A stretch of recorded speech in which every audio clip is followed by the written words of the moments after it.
Okay, 2008 Ultima with error codes 1000 and 1001. The car went into limp mode and had to have it towed back to the house. Um, Turned out to be a simple fix, but the symptoms were check service engine soon light came on. There was a key immobilizer, or actually intelligent key system light that was on in the dashboard.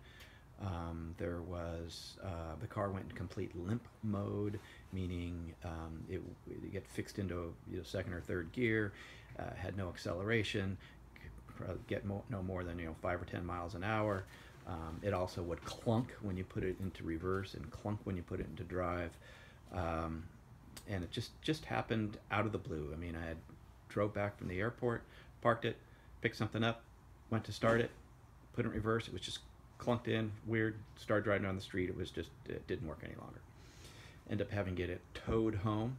I wanted to try and fix it first before going and getting bent over at the repair shop as they try and go through the diagnosis. Reading a bunch online, it was really pointing towards grounding lugs. Like here's the grounding lug for the motor. There's some grounding lugs down there for the body. Or I don't know what they are. There's 5 or 6 grounding lugs throughout. They're very hard to get to. Some are behind the dashboard. So I was not looking forward to going through that motion of cleaning all those off. People say do that first. I went through and checked all the fuses. They were good.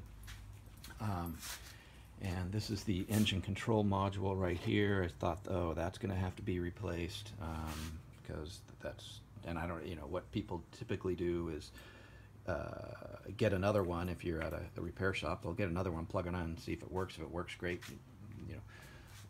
Move forward. So anyways, oh, and another symptom was the alternator was making kind of a bit of a whining noise, not super loud, but you could just tell it was working really hard. Like, it was a lot of current was going out. Anyways, it was working hard.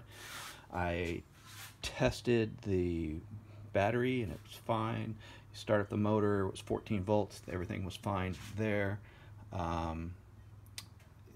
What else did I check? I checked to see if there was any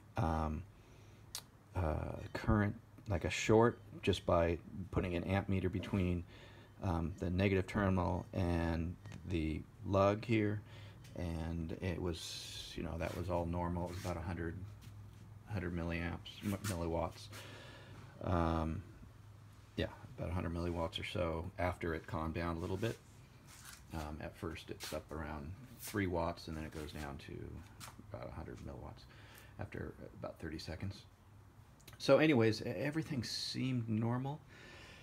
Getting frustrated after reading the manual, and then I decided to do the easy thing, which is clean this battery terminal really well, the negative battery terminal. It was a little corrosion on it, pretty minor, but just use some emery cloth and clean the terminal, clean the inside of the, clean the lug, clean the inside of the terminal there, and bolted it back on, and voila, everything worked fine. The computer's back to normal. Took it for a test drive around the block, everything's fine.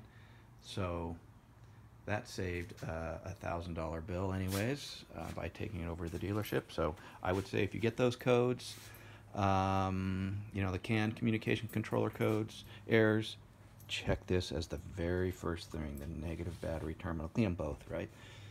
And see if that helps you out. All right, hopefully this saves someone some time.